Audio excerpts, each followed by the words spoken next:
بسم اللہ الرحمن الرحیم یا ایہا الذین آمنوا اذا لقیتم فئة فاثبتوا واذکروا اللہ کثیرا لعلکم تفلحون۔ اے ایمان والو، جب تم ٹکراؤ کسی جماعت کے ساتھ پس تم لوگ ثابت قدم رہو اور اللہ کا ذکر کرو کثرت کے ساتھ تاکہ تم لوگ کامیاب ہو جاؤ۔ وَأَطِيعُوا اللَّهَ وَرَسُولَهُ، اللہ اور اس کے رسول کی اطاعت کرو۔ وَلَا تَنَازَعُوا، اور تم آپس میں مت جھگڑو۔ فَتَفْشَلُوا، ورنہ تم کم ہمت ہو جاؤ گے۔ وَتَذْهَبَ رِيحُكُمْ، اور تمہاری ہوا اکھڑ جائے گی، یعنی تمہارا رعب ختم ہو جائے گا۔ وَاصْبِرُوا، اور صبر کرو۔ ان اللہ مع الصابرین، یقیناً اللہ صبر کرنے والوں کے ساتھ ہے۔ ولا تکونوا کالذین خرجوا، اور تم مت ہو جاؤ ان لوگوں کی مانند کہ جو نکلے اپنے گھروں سے بطراً، اتراتے ہوئے، تکبر کرتے ہوئے، ورئاء الناس، اور لوگوں کو دکھانے کے لیے، ویصدون عن سبیل اللہ، اور وہ روکتے تھے اللہ کے راستے سے۔ واللہ بما یعملون محیط، اور اللہ جاننے والا ہے تم جو بھی عمل کرتے ہو، اللہ تمہارے عمل کا احاطہ کرنے والا ہے۔ قرآن کریم میں 190 مقامات پر اللہ رب العزت نے یا ایہا الذین آمنوا فرما کر ہم سب کو خطاب فرمایا ہے۔ یہ ان میں سے 49ویں نمبر کا مقام ہے۔ تو گویا یہ 49واں نمبر ہے جس میں اللہ رب العزت نے ہم سب کو خطاب کر کے چند احکامات کا درس دیا۔ ان آیات کے اندر جہاد سے متعلق احکامات کا ذکر ہے کہ یعنی اگر ایک آدمی کفر سے مقابلہ کر رہا ہے اور میدان جنگ میں ہے تو وہ کن آداب کا لحاظ رکھے اور کن باتوں پر عمل کرے تو اسے دشمن کے مقابلے میں فتح ہوگی۔ تو اللہ رب العزت نے یہاں چند بڑے اہم احکامات بیان کیے ہیں۔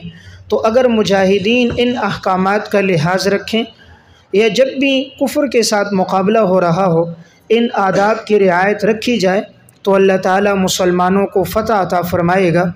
حضرات صحابہ کرام اور سلف نے انہی آداب کا لحاظ رکھا تو اللہ نے ماضی میں انہیں فتح عطا فرمائی۔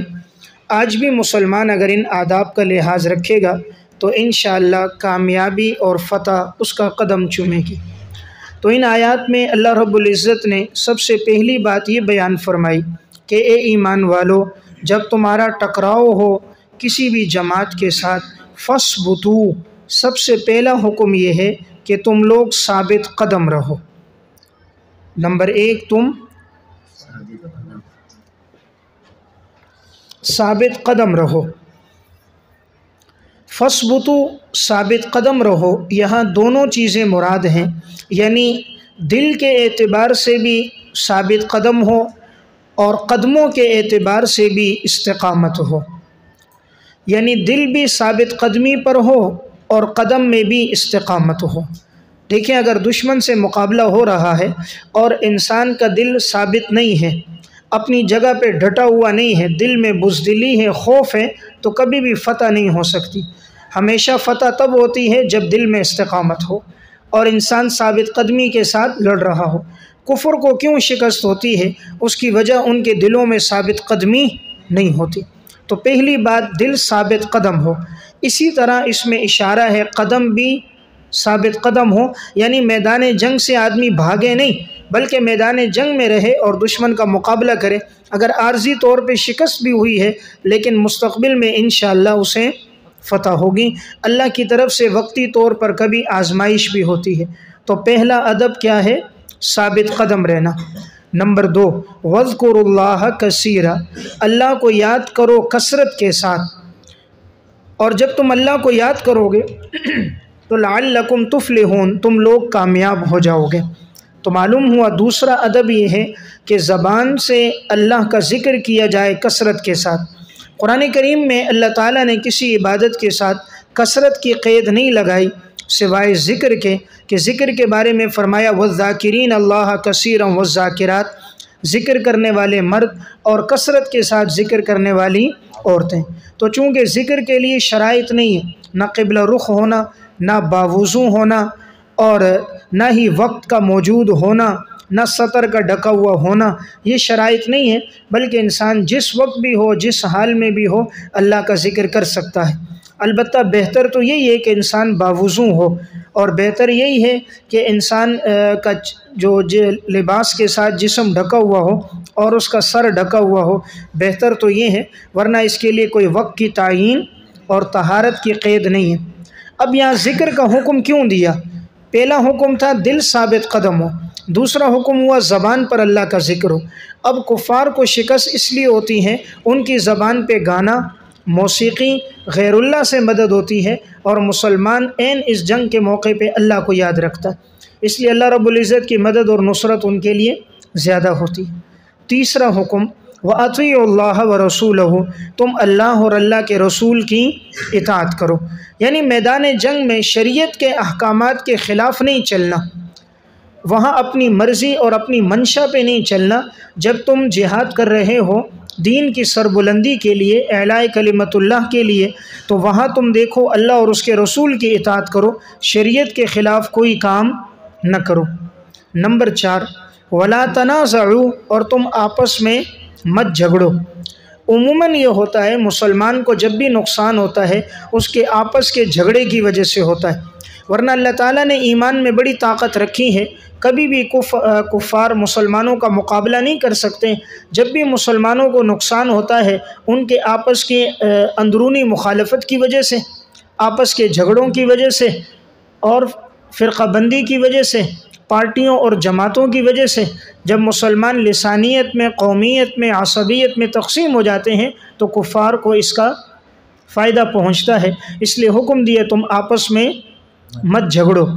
فَتَفْشَلُوا، نقصان کیا ہوگا؟ تمہاری ہمت کم ہو جائے گی، آپس میں جھگڑو گے تو طاقت باقی نہیں رہے گی، کم ہمت ہو جاؤ گے۔ وَتَذْهَبَ رِيحُكُمْ، دوسرا نقصان یہ ہوگا تمہاری ہوا اکھڑ جائے گی، یعنی تمہارا رعب اور دبدبہ ختم ہو جائے گا۔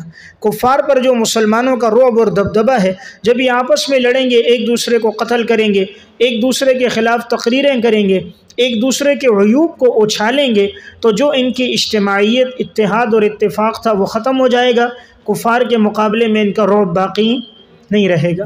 تو معلوم ہوا آپس میں جھگڑے کے دو نقصان ہیں، ہمتیں کمزور ہو جاتی ہیں، حوصلے پست ہو جاتے ہیں، اور انسان کا رعب دشمن کے مقابلے میں باقی نہیں رہتا۔ پانچواں حکم کیا ہے؟ وَاصْبِرُوا، اور تم صبر کرو، ان اللہ مع الصابرین، یقیناً اللہ صبر کرنے والوں کے ساتھ ہیں۔ صبر سے کیا مراد ہے؟ یعنی دشمن کے مقابلے میں اگر مصیبتیں آئیں، تکلیفیں آئیں، تمہیں زخم لگ جائیں، یا قید و بند کی صعوبتیں اور تکلیفیں آ جائیں، تم صبر کرو، اس لیے کہ تمہارے ساتھ اللہ موجود ہے، جس کا رب اس کا سب۔ اللہ فرما رہے میں صبر کرنے والوں کے ساتھ ہوں، اس لیے جس کے ساتھ اللہ ہو اسے کوئی شکست نہیں دے سکتا۔ اور اللہ کی معیت کب حاصل ہوگی؟ جب زندگی میں صبر ہوگا۔ تو یہاں صبر کی تینوں قسموں کی طرف اشارہ ہے۔ الصبر علی الطاعہ، نیکی کے کاموں پہ بھی ڈٹے رہو، الصبر علی المصیبہ، مصیبت پر بھی صبر کرو، اور الصبر عن المعصیہ، گناہوں سے بھی اپنے آپ کو بچاتے رہو۔ اور یہاں خاص طور پہ جو اشارہ ہے وہ مصیبتوں اور تکلیفوں میں صبر کرنا ہے، یعنی انسان اللہ سے گلے شکوے نہ کرے، ہم پر تکلیفیں آ گئی، آزمائشیں آ گئی، ہمارے آدمی قتل ہو گئے، جیل میں ڈال دیے گئے، قید ہو گئے، یہ وقتی طور پر آزمائش ہے، فتح اللہ ایمان والوں کو ہی دیتا ہے۔ نمبر 6 وَلَا تَكُونُوا كَالَّذِينَ خَرَجُوا مِن دِيَارِهِمْ، تم مت ہو جاؤ ان لوگوں کی مانند جو اپنے گھروں سے نکلے تھے، بطراً، تکبر کرتے ہوئے، وَرِئَاءَ النَّاسِ، اور لوگوں کو دکھلانے کے لیے۔ تو گویا چھٹی بات یہ بتائی، ان لوگوں کی مانند مت ہو جاؤ جو گھروں سے نکلے تکبر کرتے ہوئے۔ جس وقت غزوہ بدر پیش آ رہا تھا تو کفار کی جو جماعت، جب یہ گھروں سے یہ لوگ نکلے مسلمانوں کا مقابلہ کرنے کے لیے بڑے تکبر کے ساتھ اور بڑی اکڑ کے ساتھ نکلے، اللہ تعالیٰ کو یہ چیز پسند نہیں، تو چھٹی بات سے منع کیا، تمہاری زندگی میں تکبر نہیں ہونا چاہیے، یعنی میدان جنگ میں جب بھی آؤ تو